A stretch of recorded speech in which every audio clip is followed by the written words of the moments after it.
I stood on my front porch, watching a moving truck pull up to my house. My son-in-law, Derek, stepped out with a smirk plastered across his face. Behind him, his parents emerged from a luxury sedan. Derek's father, Harold, looked at my home like a predator, sizing up prey, while his mother, Patricia, clutched her designer purse. Derek walked up to me and said smugly, "Hope you packed already." I didn't flinch. Instead, I smiled calmly and pulled out an envelope. "Welcome," I said, handing it to Harold. Derek's smirk faltered as his parents opened it, and their faces drained of color. "But let me take you back 3 months to explain how we got here. My name is Julio, and I'm 67 years old. I live in a beautiful 4-bedroom craftsman home in Portland, Oregon. My late wife Maria and I bought this place 30 years ago when the neighborhood was just starting to gentrify. We raised our daughter Grace here, celebrated holidays, weathered storms both literal and figurative. Maria passed away 5 years ago from cancer, and this house holds every memory we built together. The house sits on half an acre, with mature oak trees shading the front yard. It's paid off completely, worth around $800,000 now, though I never think about the money. This is my home. The kitchen still has the yellow curtains Maria sewed. The garden grows her favorite roses. Every creaking floorboard tells a story. I retired from teaching high school history after 35 years in the classroom. My pension is modest but comfortable. I don't need much. I spend my days reading, working in the garden, and volunteering at the local library. I was content with my quiet life until everything changed. My daughter Grace is 32 years old. She married Derek Thompson 3 years ago, and I'll be honest, I had reservations from the start. Derek works in commercial real estate and comes from what appears to be a wealthy family. He drives an expensive car, wears designer suits, and always picks up the check at restaurants with a flourish that seems more about showing off than generosity. But Grace loved him, and I wanted her to be happy, so I kept my concerns to myself. 3 months ago, they came over for our usual Sunday dinner. Grace was glowing. She'd just found out she was pregnant with their first child. I was going to be a grandfather. We toasted with sparkling cider, and I felt a joy I hadn't experienced since Maria died. Finally, our family was growing again. During dinner, Derek kept complimenting the house. "This place has such character, Julio. They don't build them like this anymore." He walked around, examining the crown molding, the hardwood floors, the built-in bookshelves. "Must be a lot of work keeping up a place this size, though." I shrugged. "I manage fine. Keeps me busy." "Still," Derek continued, "it's a lot of space for one person. 4 bedrooms, that big yard. Ever think about downsizing?" Grace shot him a look I couldn't quite read. "Derek, Dad loves this house." Of course," Derek said smoothly. "I'm just saying, there are some beautiful senior living communities around. Less maintenance, built-in social activities. Something to think about for the future." The comment sat wrong with me, but I dismissed it. Derek was probably just making conversation. After they left, I spent the evening in Maria's garden, pulling weeds and trying to shake off the uneasy feeling in my gut. 2 weeks later, Derek called and asked to meet me privately. He suggested an upscale steakhouse in downtown Portland, the kind of place with cloth napkins and prices that make you wince. I arrived to find Derek already seated at a corner table, looking every inch the successful businessman in his tailored suit. We made small talk about Grace and the pregnancy while we ordered, but once the waiter left, Derek's demeanor shifted. The warm smile disappeared, replaced by a calculated, businesslike expression. "Julio, I want to talk to you about a proposition," he began. "My parents are getting older. They've been living in this massive house out in the suburbs, and it's becoming too much for them. They're looking to downsize. Find something more manageable." I nodded politely, wondering where this was going. "Your house would be perfect for them," Derek said, leaning forward. 4 bedrooms, single story, established neighborhood, everything they need.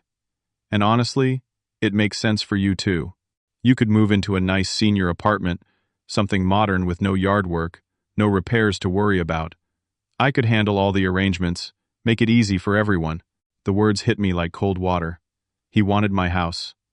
He wanted me to give up the home I'd shared with Maria, the place where I'd raised Grace, where every corner held a lifetime of memories. Derek, I said carefully, this is my home. Maria and I built our life here. I'm not interested in moving. His smile tightened, not quite reaching his eyes. I understand the sentimental attachment, but be practical. You're living alone in a house meant for a family. My parents need a place, and you need something easier to manage. It's a win for everyone. I appreciate the thought, but my answer is no. I'm not moving.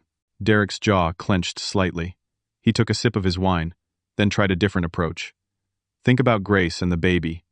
We need family close together. My parents could help with childcare, be nearby for support. Don't you want to be part of your grandchild's life? The implication stung. As if refusing to give up my house meant I didn't care about my family. Of course I want to be part of the baby's life, but that doesn't require me to move out of my home. Derek's facade of friendliness cracked further. You're being short-sighted, Julio. This is a generous offer. You should think very carefully before refusing. The subtle threat in his voice made my stomach turn. We finished the meal in tense silence.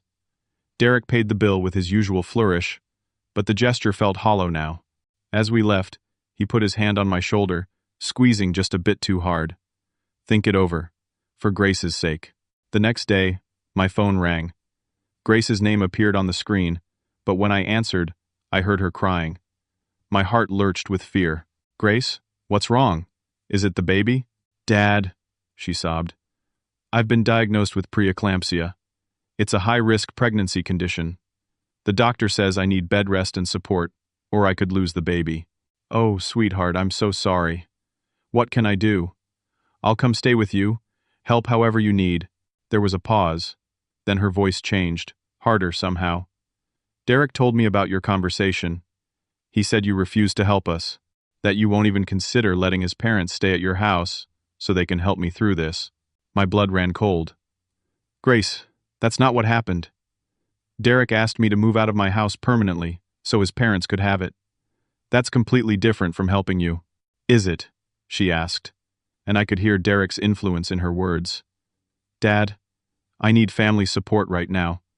Derek's parents are willing to move closer to take care of me. They'd stay at your house, which has plenty of room, so they could be nearby. Why are you being so selfish? It's just a house. It's not just a house, Grace. It's my home. And Derek wasn't talking about a temporary arrangement. He wants me to move out permanently. You're twisting his words, she said, her voice rising. He's trying to help, and you're making this all about you. I'm the one who's sick. I'm the one who could lose this baby. But all you care about is your precious house. Grace, please, let me explain. I can't deal with this stress right now. The doctor said stress could kill my baby. Thanks a lot, Dad. She hung up. I stood there holding the phone, feeling like the floor had disappeared beneath my feet. Derek had turned the entire situation around, making me the villain. My daughter, carrying my grandchild, thought I was refusing to help her when nothing could be further from the truth. I tried calling back. Grace didn't answer. I sent texts explaining what really happened. No response. I sent emails. Nothing. A week of silence followed, each day heavier than the last. I was being shut out of my daughter's life at the moment she needed me most, and there was nothing I could do about it. The silence from Grace was torture. I called her every morning and evening, left voicemails trying to explain what Derek had really proposed. I texted throughout the day, simple messages asking about her health, telling her I loved her. Nothing. After a week of being ignored, I decided to drive to their house in Beaverton, about 45 minutes away, through Portland traffic. It was a Tuesday afternoon when I pulled up to their modern townhouse. Grace's car was in the driveway, so I knew she was home. I walked up to the door and knocked. My heart pounded as I waited, rehearsing what I'd say to my daughter. The door opened, but it wasn't Grace. Derek stood there, blocking the entrance with his body. He didn't look surprised to see me. Julio, he said flatly. What are you doing here? I'm here to see my daughter. I need to talk to her. She doesn't want to see you right now. He started to close the door. I put my hand up to stop it. Derek, please. Let me just talk to her for 5 minutes. I need to explain. Explain what? That you're too stubborn to help your own daughter during a medical crisis? She knows the situation, Julio. You made your choice clear. That's not fair. You know you misrepresented what happened. Derek's eyes hardened. I represented it accurately. You refused to let my parents stay at your house to help Grace. Those are the facts. You asked me to move out permanently, not to let your parents visit. Details. He shrugged.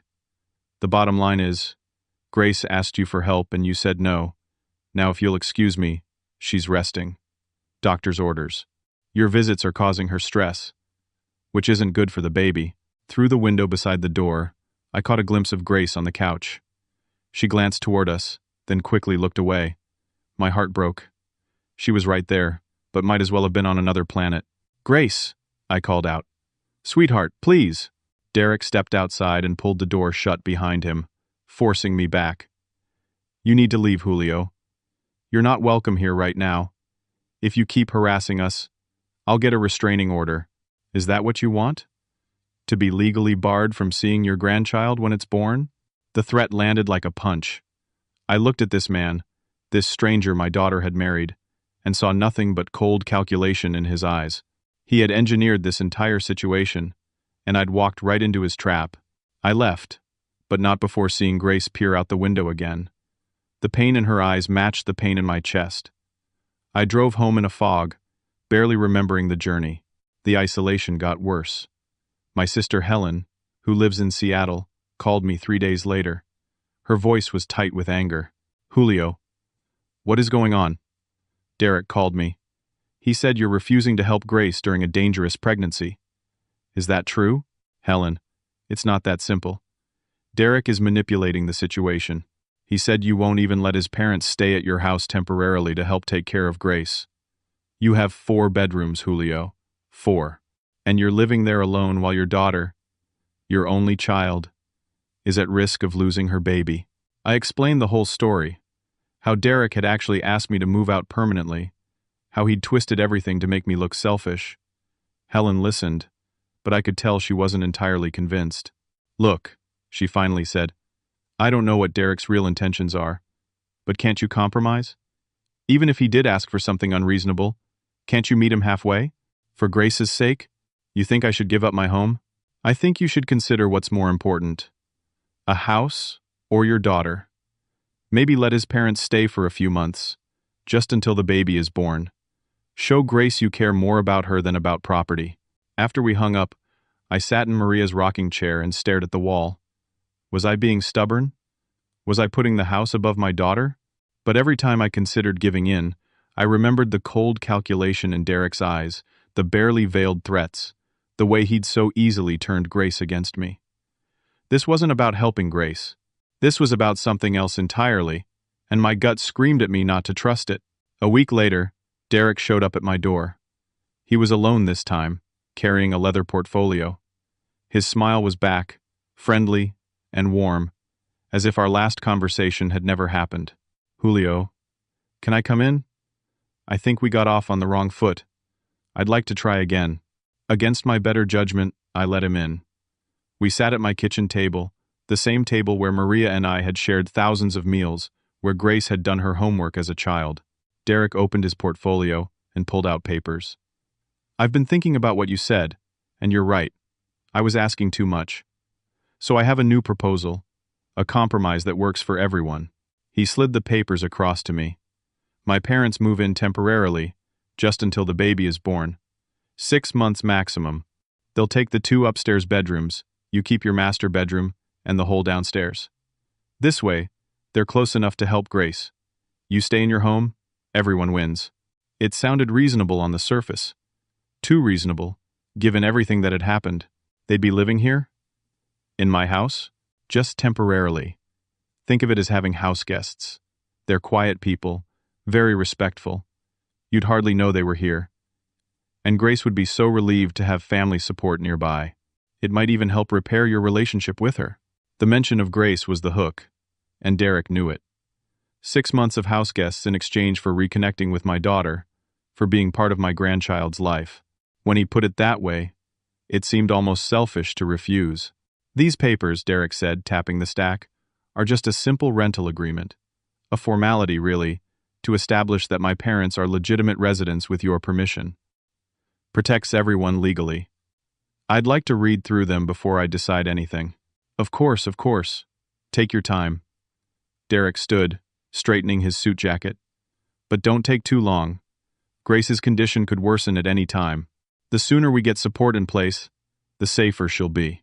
After he left, I sat with the papers for a long time. The language was dense, full of legal terms I didn't fully understand. I thought about calling a lawyer, but was that paranoid?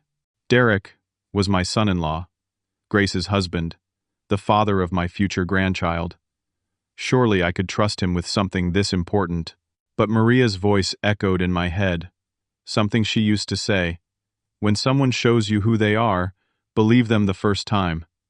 Derek had already shown me cold calculation and manipulation. Why would that change? I gathered up the papers and walked next door to Frank's house. Frank is 68, a retired lawyer who'd lived next to Maria and me for 20 years. He's a good friend, someone I trust. Frank answered the door in his gardening clothes, dirt on his knees. Julio. Come in. Come in. What brings you by? I need a favor. Legal advice. His eyebrows rose. Sounds serious. Let me wash up. We sat in his study, surrounded by law books and pictures of his grandchildren. I explained the whole situation while Frank listened without interrupting, his expression growing more concerned with each detail. Let me see those papers, he said finally. He read in silence, flipping pages, going back to reread sections. After about 15 minutes, his face had gone pale. He removed his reading glasses and rubbed his eyes. Julio, you can't sign this.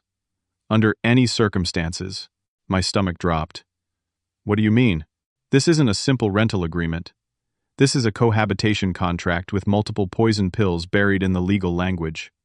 He pointed to a paragraph on page 3. See this? It establishes Derek's parents as legal residents after 90 days. Once that happens, evicting them would require a formal legal process that could take months or even years, depending on how they fight it. He flipped to another page. And this section here establishes them as your co-caregivers. That language could be used later to argue that you're dependent on them, possibly even incompetent to live alone. What? There's more. Frank's voice was grim. This clause gives Derek medical and financial power of attorney over property decisions in the event of your incapacity. And the definition of incapacity here is vague enough that a doctor's note saying you were confused or disoriented even once could trigger it. The room seemed to tilt. So if you sign this, you're handing Derek the keys to steal your house. He moves his parents in, establishes their residency. Then all he needs is one doctor to say you're not competent, maybe you forgot to take medication or got confused about an appointment. Suddenly, Derek has power of attorney. He can sell the house right out from under you, claiming it's in your best interest. By the time you fought it in court, the damage would be done. I felt sick. He planned this. All of it. It looks that way. I'm sorry, Julio. This is elder financial abuse, plain and simple. And it's disturbingly well crafted. Whoever wrote this knows exactly what they're doing. But Grace. She won't talk to me. She thinks I'm refusing to help her. Frank sighed. That's part of their strategy. Isolate you, make you desperate to reconnect with your daughter, then present this as the solution. You're more likely to sign without reading carefully when you're emotionally vulnerable. What do I do? Don't sign. Not this or anything else Derek presents. And document everything. Keep copies of these papers. Record your conversations if Oregon's a one-party consent state, which it is. You might need evidence later. I left Frank's house feeling like I was drowning. Derek had tried to trap me, had nearly succeeded. But if I refused to sign, the situation with Grace would only get worse. I was trapped between losing my home and losing my daughter. That night, I lay awake in the bed I'd shared with Maria and wished desperately that she was there to tell me what to do. The next morning I called Derek. My hand shook as I dialed, but my voice stayed steady. I'm not signing the papers, I told him. I had a lawyer review them, and I know what you're trying to do. There was a long pause on the other end. When Derek spoke again, all pretense of friendliness was gone. His voice was ice cold. That's unfortunate, Julio. Grace will be very disappointed. Let me talk to her. Let me explain what's really happening. She's resting.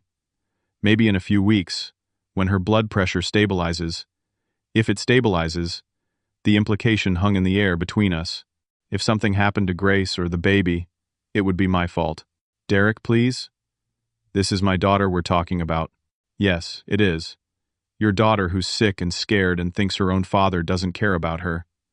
Sleep well with that, Julio. He hung up. The next few days were a nightmare. People I'd known for years started treating me differently. At the grocery store, Eleanor Simmons, who'd taught alongside me for 15 years, gave me a cold nod, instead of her usual warm greeting. At the library where I volunteered, the director, Patricia Walsh, told me they needed to reduce volunteer hours and I should take some time off. I didn't understand what was happening until I checked social media. Derek had posted a vague but damaging status. Heartbroken, when family chooses material possessions over the health and safety of loved ones, praying for wisdom and compassion in difficult times. The post had dozens of comments, mostly from people I knew. They didn't name me directly, but everyone understood who Derek was talking about. Grace's friends chimed in with supportive messages. Some of my former colleagues commented about how sad it was when elderly people became too attached to their homes to see what really mattered. Derek had started a whisper campaign, and my reputation was crumbling. People I'd known for decades, people I'd taught their children, were looking at me like I was selfish and heartless. Someone left a note under my windshield wiper at the grocery store. All it said was, "Shame on you." I wanted to defend myself, to post the truth online, but Frank advised against it. Anything you say publicly can be twisted. Derek's playing a careful game. He looks concerned and reasonable. You'd look defensive and angry. You can't win a social media war when you're already painted as the villain. 2 weeks after I refused to sign the papers, my phone rang at 2 a.m. It was a number I didn't recognize. My heart hammering, I answered. "Is this Julio Martinez?" A woman's voice asked. "Yes. Who is this?" "This is Mercy Hospital. Your daughter, Grace Thompson, has been admitted. Her condition has worsened." I was in my car in minutes, driving through empty Portland streets, breaking every speed limit. The hospital was lit up like a beacon in the darkness. I rushed to the emergency entrance and found the maternity ward. Derek was already there, standing in the hallway with 2 other people I'd never met. The man was tall, maybe 65, with silver hair and an expensive suit even at this hour. The woman was perfectly coiffed, dripping with jewelry, her face frozen in an expression of haughty concern. Derek's parents, I realized. Harold and Patricia. I rushed toward them. "Where's Grace? Is she okay? The baby?" Derek stepped in front of me, blocking my path. "She's stable for now. They're monitoring her. I need to see her." "That's not possible right now. Only immediate family is allowed." "I am immediate family. I'm her father." Harold spoke up, his voice smooth and cultured. "The situation is delicate. Grace specifically requested that only Derek be present. We're here for support, but we're respecting her wishes." "I don't believe that. Grace would want me here."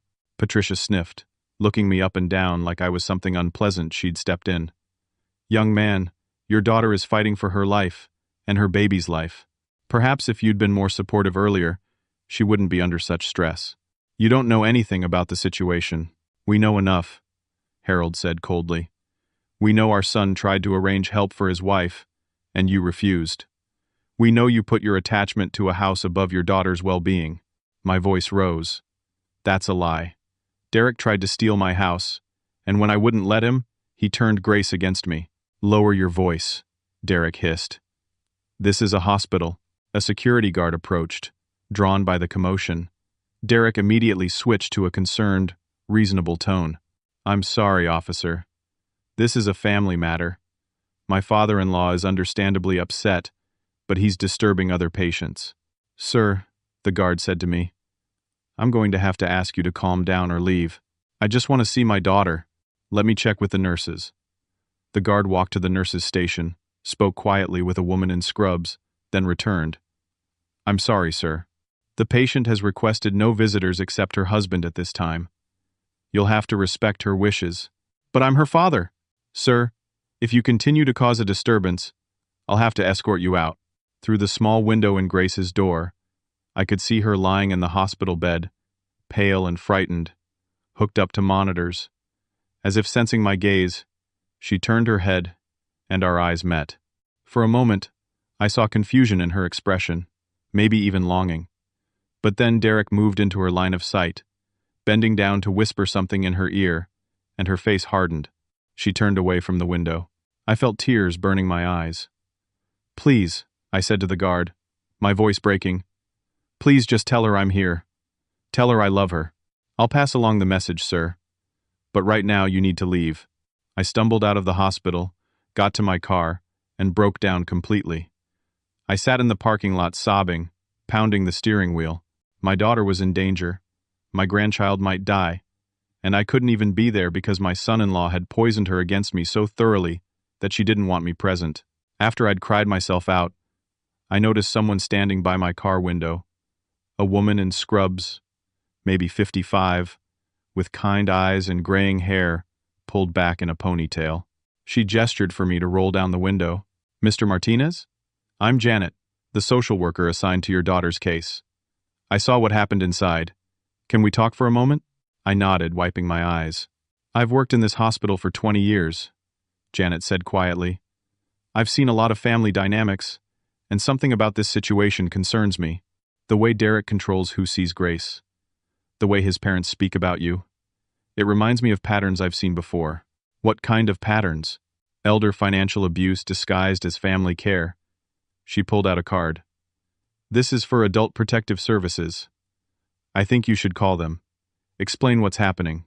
They can investigate whether someone is trying to exploit you financially. But Grace, if I make trouble, Derek will cut me off completely." Janet's expression was sympathetic but firm. "Mr. Martinez, I have to tell you something else." Grace added Derek's parents to her emergency contact list and medical decision-making authority. She also signed papers giving them temporary guardianship rights for the baby if anything happens to her. The world tilted again. "What? When?" "2 days ago." Derek brought the papers in. Grace signed them without really reading them carefully. She's scared and in pain, and I think she would have signed anything Derek put in front of her. Can she do that? Just cut me out? Legally, yes. She's an adult making her own medical decisions. But Mr. Martinez, in my professional opinion, someone is manipulating your daughter while she's vulnerable. The problem is, I can't prove it. And from the hospital's perspective, Derek appears to be a concerned, supportive husband. You appear to be the difficult family member causing stress. So I can't do anything? You can report your concerns about financial exploitation. But I'll be honest, it's hard to prove, especially when the person being exploited is defending the exploiter. You'd need clear evidence that Derek is trying to steal from you. She handed me her card. Call if you need help navigating this. And Mr. Martinez? Don't give up on your daughter. Sometimes people in abusive situations need time to see the truth. As she walked away, I looked down at the card in my hand, then up at the hospital window where my daughter lay without me. I'd never felt more powerless in my entire life. I drove home as dawn broke over Portland. The house felt emptier than ever. I made coffee and sat at the kitchen table, staring at the wall. Derek had outmaneuvered me at every turn. He'd isolated Grace, turned her against me, positioned himself and his parents as the heroes, and made me look like the villain. He had Grace signing away rights while she was scared and sick. He was methodically dismantling my family and preparing to take my home, and I had no way to stop him. Or did I? I pulled out my phone and called Frank. "I need your help," I said when he answered. "I need to set a trap." Frank came over within the hour.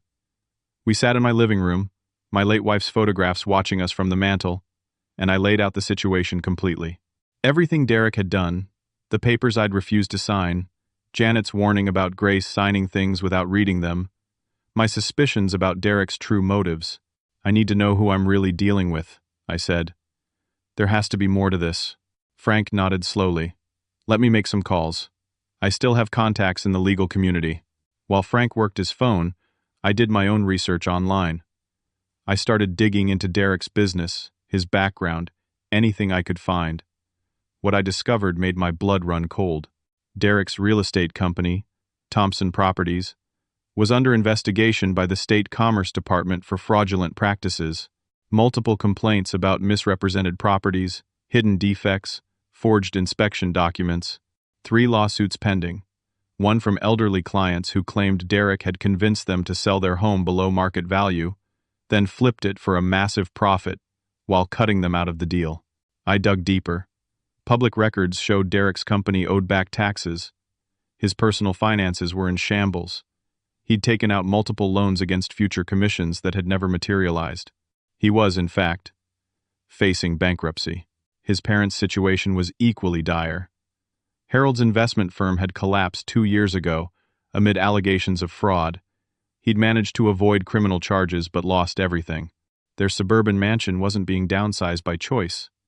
They were 3 months behind on mortgage payments, facing foreclosure. The whole family was drowning in debt. And my house, worth $800,000, was the life raft they'd decided to grab. Frank hung up his phone, his face grim. My friend in the county assessor's office just confirmed something interesting. Derek filed a change of address form 2 weeks ago. His new mailing address? Your house. What? He's already claiming residency here. On paper, he's making it look like you invited him to live with you. It's laying groundwork for future legal claims. I felt the rage building, hot and sharp. But beneath it, a cold clarity was forming. Derek thought he was so clever, but he'd shown his hand too soon.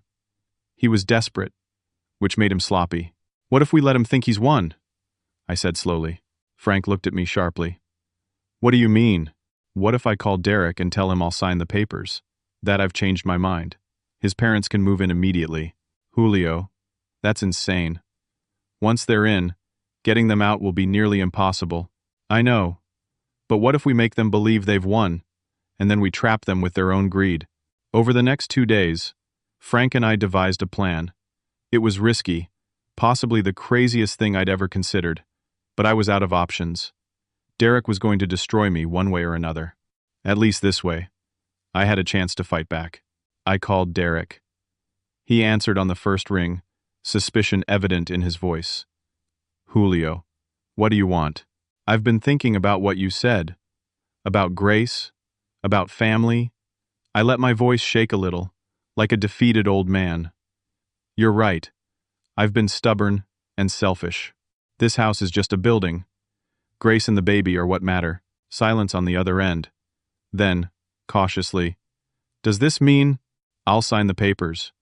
Your parents can move in. I don't want to lose my daughter. That's wonderful, Julio. Really wonderful. I'm glad you've come to your senses. I could practically hear the smirk in his voice. But I want to see Grace first.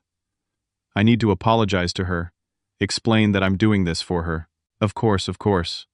Once my parents are settled, we'll arrange a visit. Grace will be so relieved. When do they want to move in? How about this weekend? 3 days from now. That gives you time to prepare the upstairs rooms. All right, I'll have everything ready. After I hung up, my hands were shaking. Frank put a steadying hand on my shoulder. Are you sure about this? No. But I don't have a choice. For the next 3 days, Frank and I worked around the clock. We installed hidden cameras in the common areas of the house, legally positioned where guests had no expectation of privacy. We made copies of every document Derek had given me, highlighting the fraudulent clauses. Frank contacted Janet, the hospital social worker, and filled her in on our plan. She was skeptical but agreed to be ready if we needed her testimony. Most importantly, I called an old friend. Marcus was a retired police detective I'd taught with years ago. We'd stayed close after his retirement. He now worked part-time with Adult Protective Services, investigating elder abuse cases.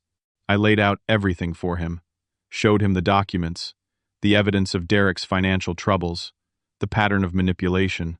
This is textbook financial exploitation, Marcus said, studying the papers. But proving it in court is another matter. You need him to incriminate himself clearly. That's the plan. Will you help? Marcus looked at me with the same serious expression he'd used when testifying in court. I'll open an official investigation. But Julio, if this goes wrong, you could lose everything. They could claim you're mentally unfit, that you invited them to defraud them. You understand the risk? I understand.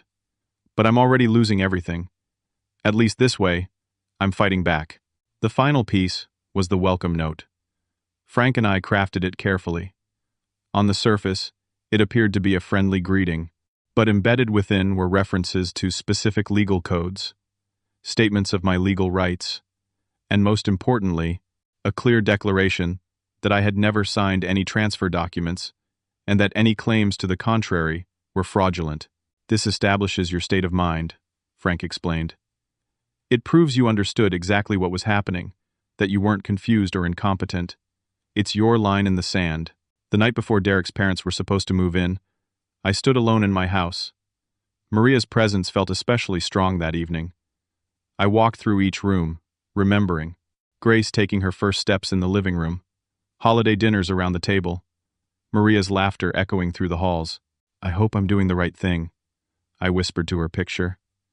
I hope you'd understand. Saturday morning arrived cold and gray. I woke at dawn after barely sleeping. I dressed carefully, trying to look like a defeated old man, shoulders slumped, face resigned. But in my pocket was the envelope with the welcome note. In the walls were cameras recording everything, and Marcus was on standby with a team from Adult Protective Services, waiting for my signal. At 10 o'clock, I heard the rumble of a moving truck. My heart hammered as I walked to the front porch. This was it. No turning back now. The truck pulled into my driveway. Derek's luxury sedan followed behind. Then a third car, expensive and sleek, carrying Harold and Patricia. I watched Derek step out, that familiar smirk on his face. He'd won, or so he thought. Harold and Patricia emerged, looking at my house the way vultures look at dying prey. Derek walked up to me. "Hope you packed already," he said smugly. "My parents need the master bedroom." That wasn't what we'd agreed to. Derek was already changing the terms, pushing further, testing how far he could go. It was exactly the overconfidence I'd been counting on. I kept my voice level. "The upstairs rooms are ready, as we discussed. Plans changed. They need the ground floor. You take upstairs. Bad knees, you understand." Derek's tone made it clear this wasn't a request. Harold walked past me into the house without being invited, examining everything with cold, calculating eyes. "Good bones," he said to Patricia. "We'll sell well once we make some updates." Patricia wrinkled her nose. Very dated. The kitchen especially. But location is prime. They were talking about selling my house right in front of me, not even pretending anymore. Perfect. I reached into my pocket and pulled out the envelope. "Welcome," I said, handing it to Harold. "I prepared something for you." Derek's smirk faltered slightly as Harold opened the envelope. I watched their faces as they read. The color drained from Harold's cheeks. Patricia's hand flew to her mouth. Derek grabbed the papers and started reading, his expression shifting from confusion to anger to something like fear. "What is this?" Derek demanded. "Exactly what it says. A welcome note to your parents, and a declaration of my legal rights and mental competence. Frank, would you come out now?" Frank emerged from his house next door, holding his phone up. "I've been recording everything from here. Every word you said about selling the house, every overreach of the agreement, everything." Derek's face went red. "You can't do that." "Oregon is a one-party consent state," Frank said calmly.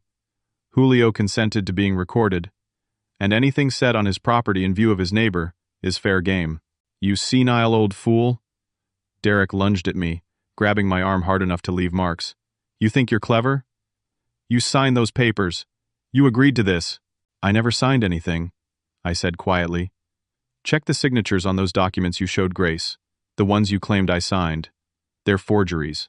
And now you've just assaulted me in front of a witness while attempting to fraudulently claim my property."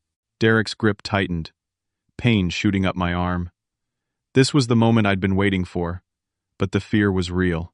Derek was bigger than me, younger, and right now, he looked capable of real violence. "You're going to regret this," Derek hissed. "You'll never see Grace or that baby. I'll make sure of it." Then he released me and pulled out his phone, dialing rapidly. "Hello. I need an ambulance at." He gave my address. "My elderly father-in-law is having some kind of breakdown. He's confused, paranoid, attacking my family. He may need psychiatric evaluation." My stomach dropped. The plan was working too well. Derek had revealed his intentions. But now he was using his backup plan, declaring me incompetent. Within minutes, an ambulance arrived. EMTs jumped out, looking concerned. Derek rushed to meet them, the picture of a worried family member. "Thank God you're here. My father-in-law, Julio, he's not himself. He's making wild accusations. He seems disoriented. I'm worried he's not safe to live alone anymore." One EMT approached me. "Sir, are you Julio Martinez?" "Yes, I'm fine. This is a setup." "He says that," Derek interjected smoothly. "But he's been displaying signs of dementia, forgetting things, making paranoid claims about family trying to steal from him. It's classic early Alzheimer's behavior." Harold and Patricia nodded sympathetically. "It's been heartbreaking to watch," Patricia said. "He was such a sharp man. But lately, he's been so confused." The EMTs began asking me questions, checking my vitals. I tried to explain what was really happening, but the more I talked about Derek's scheme, the more I sounded exactly like what Derek had described, a paranoid old man with delusions. Then I saw another car pull up. Grace. She got out slowly, one hand supporting her pregnant belly. Someone must have called her, probably Derek, telling her there was an emergency with her father. She saw the ambulance, the EMTs with me, Derek and his parents looking concerned, and the moving truck still in the driveway. Confusion and pain crossed her face. "Dad? What's happening? What did you do?"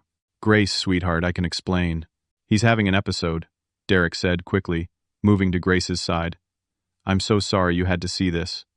We were trying to move my parents in, like he agreed, and he just snapped. Started making crazy accusations. I think he needs professional help."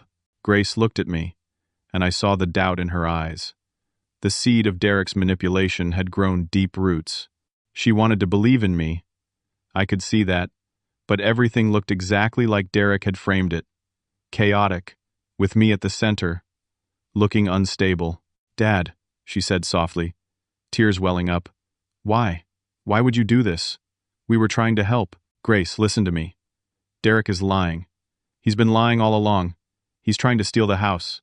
I have proof." But even as I said it, I knew how it sounded. The EMTs exchanged glances. One of them spoke into his radio, mentioning psychiatric evaluation. Everything was falling apart. The trap I'd set had sprung, but on me instead of Derek. I'd underestimated how thoroughly Derek had prepared his own countermoves. Then I heard a voice I recognized. "Nobody's taking anybody anywhere until we sort this out." Marcus stepped out of an unmarked car, badge in hand. Behind him, 2 other officers emerged. "Detective Marcus Wright, Adult Protective Services. I've been investigating this case for 3 days. Derek Thompson, I need to speak with you about some documents." Derek's confident expression flickered. "Officer, as you can see, we're dealing with a family medical situation. The documents where you forged signatures on property transfer forms? Where you attempted to fraudulently obtain power of attorney over Mr. Martinez's property?" The scene froze. Grace looked from Marcus to Derek, confusion deepening. The EMTs stepped back, suddenly uncertain. Harold and Patricia's faces went from haughty to panicked in seconds. "I don't know what you're talking about," Derek said, but his voice lacked conviction. Marcus held up a folder. "We have recordings of your conversations with Mr. Martinez. We have copies of the fraudulent documents with forged signatures. We have testimony from the hospital social worker about you manipulating Grace into signing papers while she was vulnerable. And we have about 3 minutes of video from this morning where you discussed selling this house while the owner stood right in front of you, and then you physically assaulted him." Derek's face had gone from red to white. He looked at me, and in his eyes, I saw the moment he realized I'd been playing him the whole time. "This is entrapment," he shouted. "You set me up." "You set yourself up," Marcus said calmly. "Mr. Martinez simply gave you enough rope. Now, we can do this easy or hard. We need to go downtown and discuss these documents in detail." But I wasn't watching Derek anymore. I was watching Grace. She stood there, one hand on her pregnant belly, looking at her husband, as if seeing him for the first time. Marcus was showing her something from his folder, the documents probably, explaining in quiet tones. Her face transformed as she read. Confusion gave way to understanding, understanding to horror, horror to fury. You were going to take my father's house? She whispered. You lied about everything? Grace, don't listen to them. I was trying to help us. Help our family. Help us? Her voice rose. These papers say you were taking power of attorney, that your parents would own the house. There's nothing here about helping anyone but yourself. Derek tried to approach her, but she held up a hand. Don't touch me. Marcus stepped between them. Mrs. Thompson, I think you need to sit down. This stress isn't good for the baby. The EMTs, realizing the situation had reversed, immediately went to Grace. She let them guide her to the ambulance to check her blood pressure, but her eyes never left Derek. Harold made a fatal mistake then. Angry at being caught, he snapped at Grace. Oh, grow up. We need money. Your father has a house worth nearly $1 million sitting here wasted on one old man. It made sense to take it. At our age, we deserve comfort, not poverty, because of bad investments. The naked greed in his voice, the complete lack of shame or empathy, it was the final piece. Whatever illusions Grace had been clinging to shattered completely. Get away from me, she said coldly. All of you. Get away from my father's house. Then she collapsed. The stress, her condition, everything came crashing down at once. The EMTs rushed to her side, calling urgently into their radios. I tried to get to her, but there were too many people. We need to transport her now, one EMT shouted. She's going into labor. Everything became chaos. The ambulance doors opened. EMTs loaded Grace onto a gurney. Derek tried to climb in with her, but she screamed, No! Don't let him near me! She reached out, and I grabbed her hand. Dad, she gasped between contractions. I'm sorry. I'm so sorry. It's okay, sweetheart. Save your strength. Stay with me, please? I'm not going anywhere. I climbed into the ambulance, leaving Derek standing in my driveway with his parents and Marcus's officers, his whole scheme crumbling around him. Through the ambulance windows, I saw Marcus putting handcuffs on Derek, while Harold and Patricia watched in shock. But I couldn't think about them anymore. My daughter needed me, and after weeks of separation, I was finally where I belonged, by her side. The ambulance ride to the hospital was the longest 15 minutes of my life. Grace gripped my hand so hard, I lost feeling in my fingers. But I didn't care. Every few seconds, another contraction would hit, and she'd cry out in pain. The EMTs worked efficiently, monitoring her blood pressure, which was dangerously high, and the baby's heart rate, which was fluctuating in ways that made their faces tighten with concern. We're almost there, Grace, one EMT kept saying. Just hold on. Dad? Grace gasped between contractions. The baby's too early. It's only 34 weeks. Babies born at 34 weeks do fine, I said, trying to sound more confident than I felt. You're strong, and so is this baby. I'm so sorry. About everything. I should have listened. Derek said you were being selfish, but it was him the whole time, wasn't it? Don't think about that now. Just focus on breathing. He isolated me. From you. From my friends. I didn't even realize it was happening. Every time I wanted to call you, he'd remind me how you refused to help, how stressed I was, how the doctor said I needed to avoid stress. He made me feel like talking to you would hurt the baby. Tears streamed down her face, mixing with sweat. Another contraction hit, and she screamed. We're here, the EMT announced as the ambulance backed into the hospital bay. The next hour was a blur. Doctors and nurses swarmed Grace. I heard terms like preeclampsia, premature labor, potential cesarean section. They wheeled her into a delivery room, and a nurse handed me surgical scrubs. You're the father? She asked. Grandfather. The father is. I paused, not sure how to explain. Not here. It's just me. The nurse's expression softened. Then let's get you in there. Your daughter needs you. Inside the delivery room, Grace was surrounded by medical equipment, hooked up to more monitors than I could count.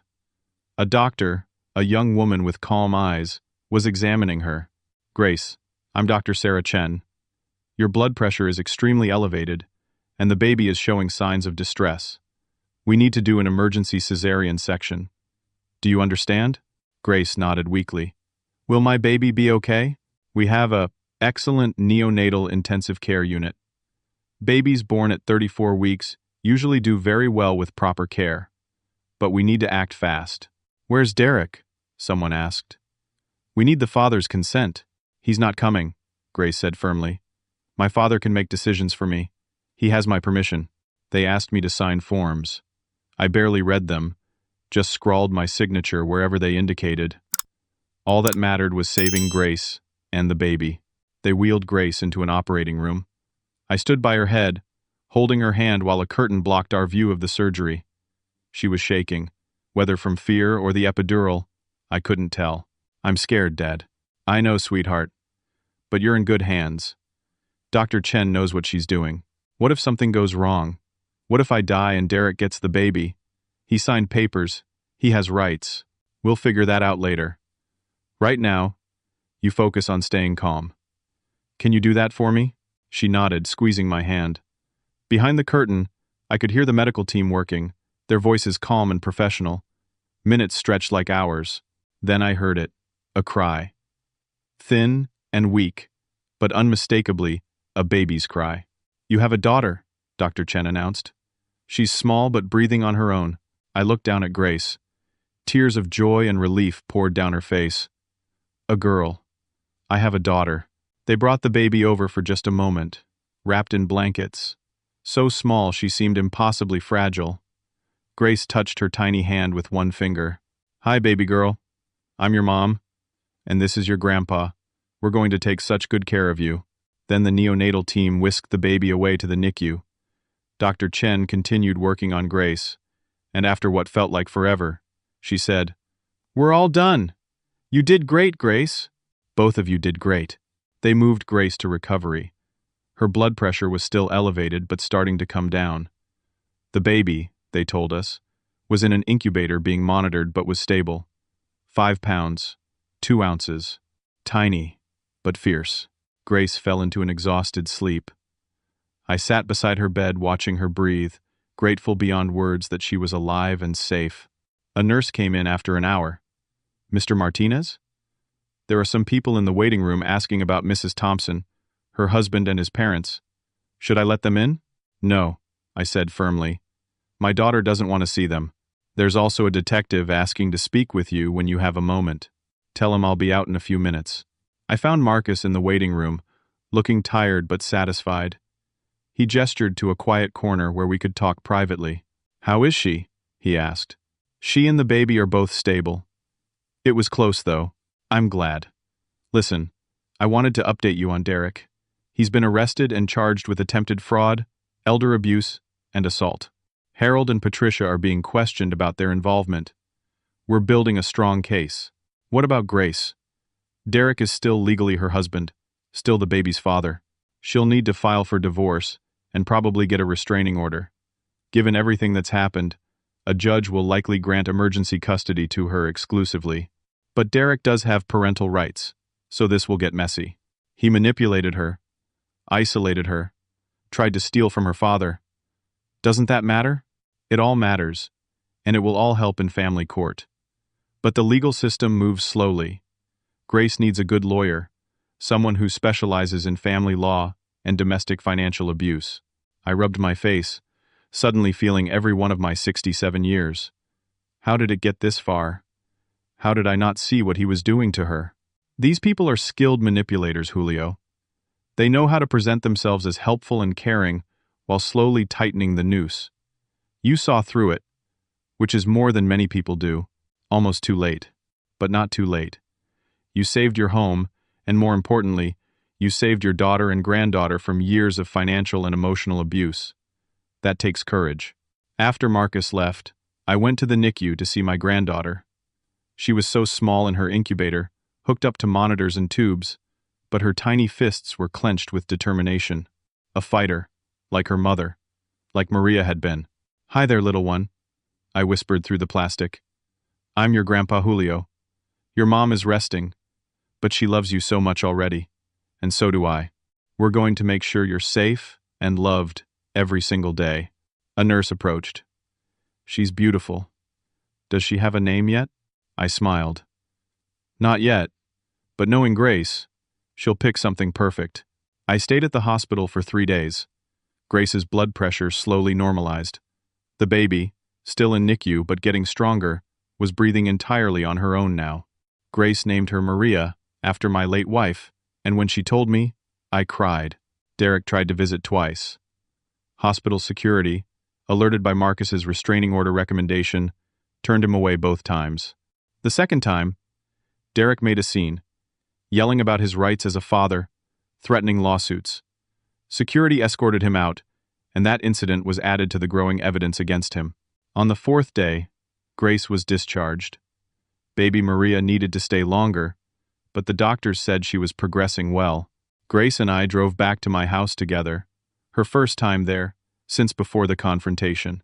The moving truck was gone. Marcus had arranged for Harold and Patricia's belongings to be removed and stored at their expense. My house looked exactly as it had before this nightmare began, except for the hidden cameras Frank and I had installed, which we left in place just in case. Grace stood in the living room, taking it all in. I can't believe I let him convince me you were the problem. This house, it's full of Mom, full of our family. How could I have thought you'd give it up for anything but the right reasons? He's very good at manipulation, Grace. He made you doubt yourself and me. That's what these people do. I signed so many papers without reading them. He always said they were just formalities, insurance stuff, baby preparation. What if I gave him rights I don't even know about? We'll find out. Marcus connected me with a lawyer named Jennifer Ross. She specializes in cases like this. We have an appointment with her tomorrow. Grace nodded, then looked around again. Can I stay here, Dad? At least until I figure things out? I can't go back to the house I shared with Derek. This is your home, sweetheart. Always has been, always will be. That night, Grace slept in her old bedroom, the one she'd had as a teenager. I could hear her crying softly through the walls. My heart ached for her. She'd lost her husband, learned the man she loved was a fraud, given birth to a premature baby, and had her whole life turned upside down in a matter of days. But she was here, safe, and we'd face whatever came next together. The next morning, Grace and I met with Jennifer Ross in her office downtown. Jennifer was in her 40s, sharp-eyed and no-nonsense, with a reputation for being fierce in court. She listened to our entire story without interrupting, taking notes. When we finished, she sat back in her chair and steepled her fingers.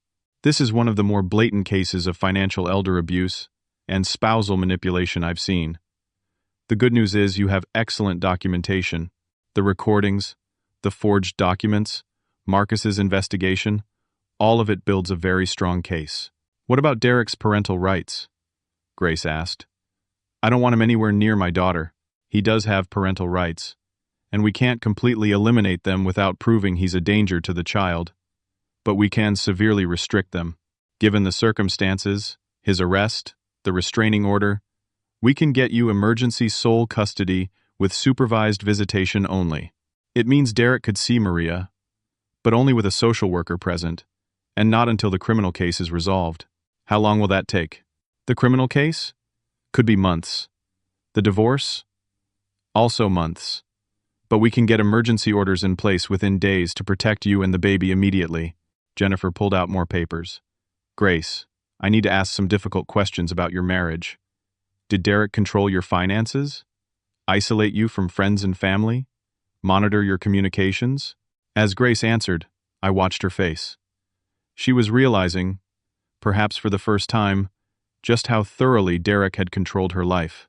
He'd gradually taken over their bank accounts, claiming he was better with money. He'd convinced her to quit her job when she got pregnant, making her financially dependent. He'd slowly cut her off from friends, always with reasonable-sounding excuses. He was always checking my phone, Grace said quietly. Said it was because he worried about me, wanted to make sure I wasn't stressed. But now I see it was about control. Classic abuser behavior, Jennifer said. We'll document all of this. It strengthens the case for restricted custody and helps in the divorce settlement. Over the next week, several things happened quickly. Jennifer filed for emergency divorce and sole custody. A judge, reviewing the evidence of Derek's arrest and the circumstances, granted temporary sole custody to Grace with no visitation until the criminal case concluded. Derek's lawyer tried to argue against it, but the evidence was overwhelming. Derek himself was released on bail, but with strict conditions. No contact with Grace or me, no approaching within 500 feet of either of our homes, or the hospital where Maria was recovering. He violated the order twice, driving past my house slowly both times. Each violation was documented, strengthening our case. Harold and Patricia, facing their own legal troubles, tried to cut a deal. They claimed Derek had manipulated them too, that they didn't fully understand what he was planning. Marcus wasn't buying it, and neither was the prosecutor. The recordings of Patricia's comments about the house being dated and selling it showed clear intent, but the real bombshell came 2 weeks after the confrontation. Marcus called me with news. "Julio, we've uncovered something else. Derek's been married before. Twice, actually." "What?" "First marriage ended 8 years ago. Wife was an older woman, a widow. Derek convinced her to put his name on her house, then divorced her, and took half the equity. Second marriage. Similar pattern. Woman inherited money from her parents. Derek wormed his way into control of it. Marriage fell apart. He walked away with a settlement. Grace is his third attempt.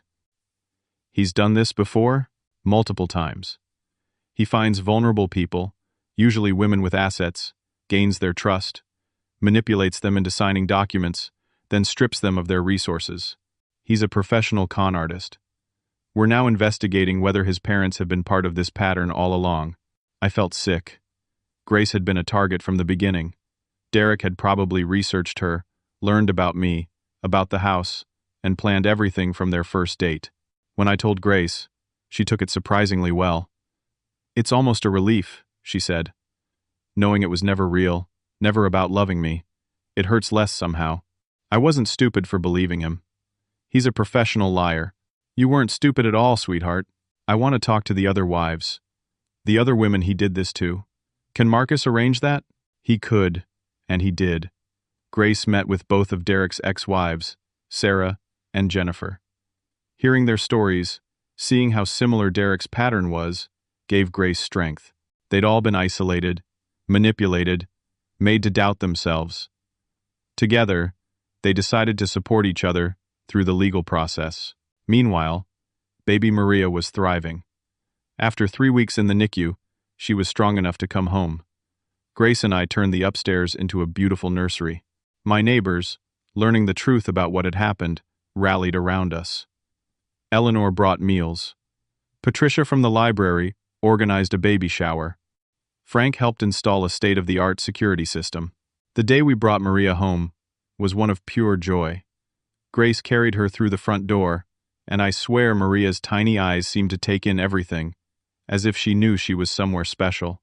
"Welcome home, little one," I said. "This is where your mommy grew up. This is where your grandma Maria and I built our family.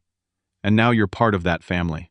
That night, with baby Maria sleeping peacefully in her crib, Grace and I sat on the porch watching the sunset, just like Maria and I used to do. "Dad, I've been thinking about the future.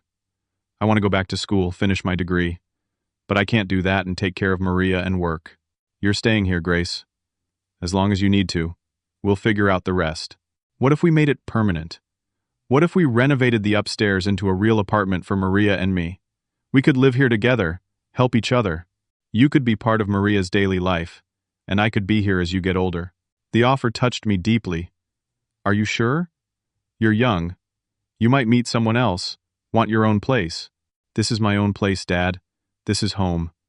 And after everything that happened, I know what really matters. It's not about having a fancy house or being independent just for the sake of it. It's about family. Real family that supports and protects each other." We hired contractors to renovate the upstairs. 2 bedrooms, a bathroom, a small kitchenette. Grace's apartment would be private but connected. We'd be together but not on top of each other. Derek's trial date was set for 6 months out. In the meantime, Grace's divorce moved forward. She'd gotten a job doing remote data entry, something she could do from home while caring for Maria. It didn't pay much, but combined with child support, which Derek was fighting but would eventually have to pay, she could manage. 4 months after that terrible day with the moving truck, I was rocking Maria on the porch when Frank came over with a newspaper. "Thought you'd want to see this," he said. The headline read, Local real estate agent sentenced in elder fraud case. Derek had taken a plea deal to avoid trial. 5 years in prison, restitution to his victims, including repaying money he'd stolen from his first 2 wives. Harold and Patricia got probation and community service after agreeing to testify against Derek. "It's over," I said. "This part is," Frank agreed. "But the healing takes longer." He was right. Grace still had nightmares sometimes.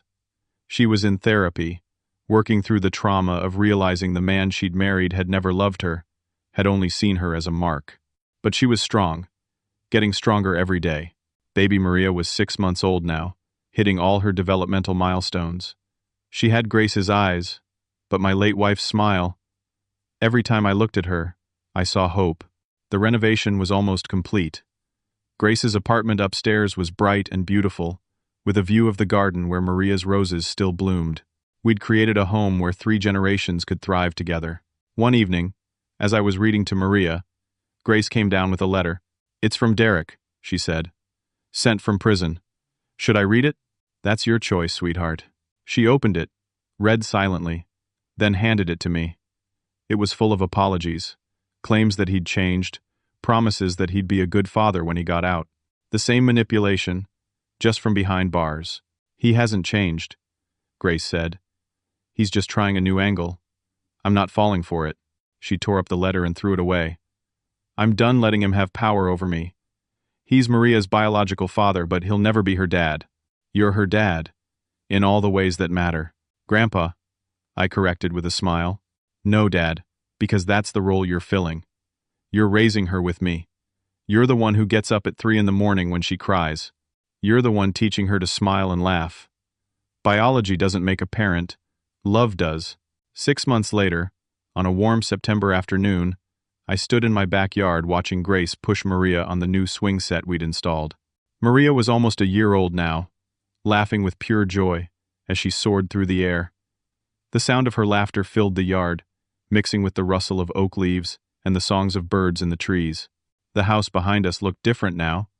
Fresh paint, new landscaping, the upstairs apartment completed and beautiful. But more than the physical changes, the house felt different. It was alive again, full of voices and laughter and love. The emptiness that had haunted it since Maria's death was gone. Frank came over with his wife Linda, carrying a homemade pie. Eleanor and her husband stopped by with a gift for Maria's upcoming birthday. My sister Helen drove down from Seattle for the weekend, finally able to see her great niece in person. The neighborhood that had once looked at me with suspicion and judgment now embraced us as family. Grace finished pushing Maria and carried her over to where I sat on the porch steps. Maria reached for me with pudgy hands, babbling excitedly. "Ga, ga," she said, her version of Grandpa. I took her in my arms, and she snuggled against my chest. Grace sat beside me, both of us, watching the sun start to set. "I've been thinking about what happened," Grace said. "About Derek and the house and everything we went through." "Oh?" "I used to think standing your ground was the same as being stubborn.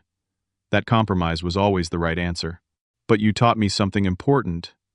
There's a difference between being flexible and being a doormat. Some things are worth fighting for.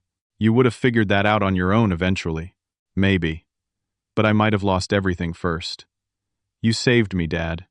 You saved Maria. You saved yourself. By refusing to be manipulated, by trusting your instincts, even when everyone made you feel crazy for it, you protected all of us." I thought about those dark days when I'd been isolated, doubted by my community, cut off from my daughter, facing an enemy who seemed to have all the advantages. I thought about the fear and the loneliness, and the terrible risk of the plan Frank and I had devised. "I learned something too," I said. "I learned that being kind doesn't mean being weak, that forgiveness doesn't mean accepting abuse. Your mother and I always taught you to see the best in people, to give them the benefit of the doubt. Those are good values, but they can't be unconditional. Some people will use your kindness as a weapon against you. Derek did that to both of us. He did. But he failed because we didn't give up. Real family doesn't manipulate and control. Real family protects and supports. That's what we're building here." I gestured at the house, the yard, our life. "This isn't just a building. It's a fortress of love and safety. And it's not the same as it was when your mom was alive. It's better, because now it includes you and Maria, 3 generations of strength. Grace leaned her head on my shoulder. I'm going back to school in January. I enrolled in night classes, going to finish my degree in social work. I want to help other people who've been through what we went through. That's wonderful. I thought about why I want to do it. I realized that Derek tried to make me small, dependent, powerless. The best revenge isn't hating him. It's becoming strong, using what happened to help others, building a life so full and meaningful that he becomes just a footnote in my story, instead of the main chapter. Maria grabbed my nose, laughing. I pretended to honk like a horn, making her laugh harder. Such simple joy, such uncomplicated love. This was what mattered. Not houses, or money, or pride, but moments like this. Your grandmother would be so proud of you, I told Grace. Of the woman you've become, the mother you are. She'd love Maria so much. I feel her sometimes. In the garden, in the house, like she's still here, watching over us. She is. In the roses she planted, in the traditions we keep, in the love we share. Death can take someone's body, but it can't take the impact they had on the world. Your mother built something lasting in this family, and we're carrying it forward. Frank walked over with a glass of lemonade. Thought you might be thirsty. Beautiful evening, isn't it? The best, I agreed. You know, Julio, when this whole thing with Derek started, I worried we wouldn't win. He had money, lawyers, he seemed to have all the power, but I forgot something important. What's that? Truth and courage are their own kind of power. You had both, and that made all the difference. After Frank left, Grace went inside to start dinner. I stayed on the porch with Maria, watching the sky turn orange and pink. She was getting sleepy, her eyes drooping, but she fought it, not wanting to miss anything. Let me tell you a secret, little one, I whispered. Life is going to throw challenges at you. People will sometimes try to manipulate you, or hurt you, or take what's yours. When that happens, you stand firm. You protect yourself and the people you love. Not with cruelty, but with strength. Not with revenge, but with boundaries. You can be kind and still be strong. You can be forgiving and still hold people accountable. Your great-grandma Maria knew that, your mom is learning it, and someday, you'll know it too. Maria's eyes closed completely. I carried her inside and laid her gently in her crib, covering her with the blanket my late wife had crocheted years ago, never knowing her great-granddaughter would use it. Grace was in the kitchen, cooking pasta, humming quietly. The smell of garlic and tomatoes filled the house. Normal, everyday life. The most precious thing in the world. Dad, Grace called out. Set the table, will you? Dinner's almost ready. I set out 3 plates, even though Maria was too young to eat at the table yet. Someday soon, she'd sit in her high chair, making a mess and smiling at us. Someday after that, she'd be a child, then a teenager, then an adult, with her own life and dreams. And through it all, this house would be her foundation, her fortress, her home. As we sat down to eat, Grace raised her glass of water. A toast, to new beginnings, to family, to home. I clinked my glass against hers. To fighting for what matters, to never giving up, to love that protects and strengthens. And to you, Dad, for being the kind of man who'd risk everything to protect his family. Thank you. After dinner, I stood alone in Maria's garden. The roses were in full bloom, red and yellow and pink. I touched one gently, feeling the soft petals. We did it, love, I said to Maria's memory. We kept our home. We protected our family. Grace is strong, and our granddaughter is healthy and loved.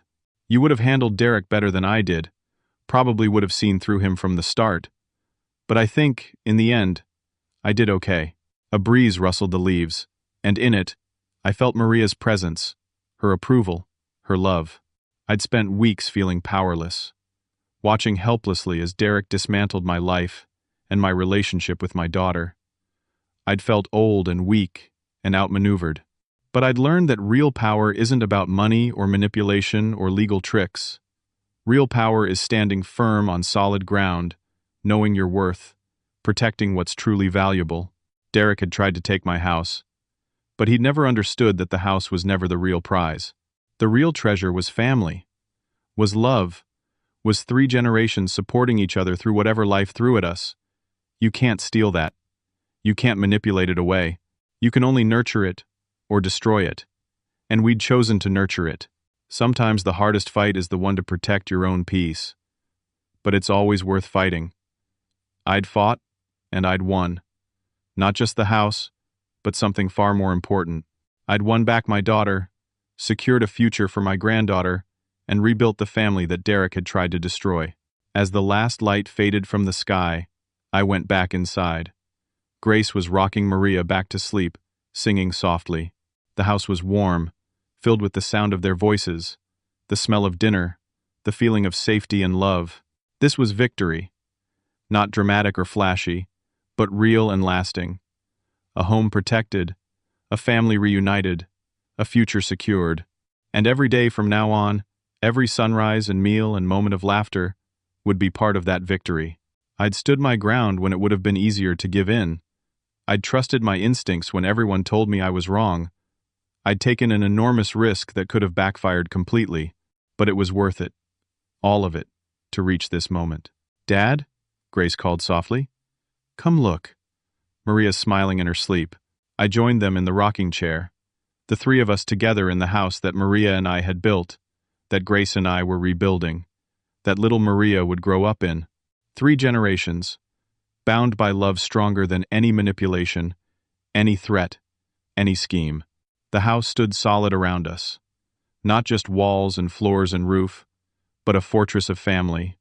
A testament to the truth that what we protect with courage and love can never truly be taken away. And that, I realized, was the most important lesson of all. Now, I want to ask you something.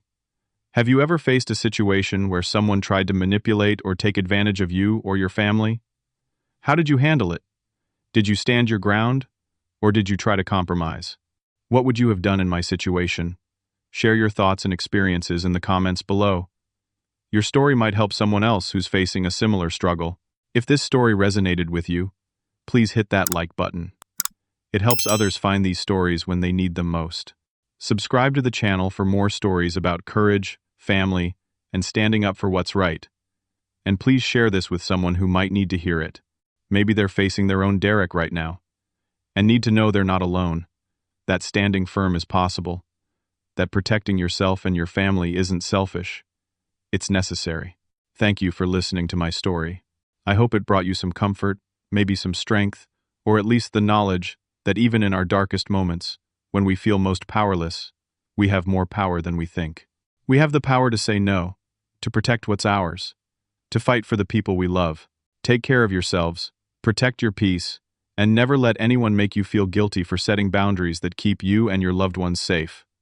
Until next time.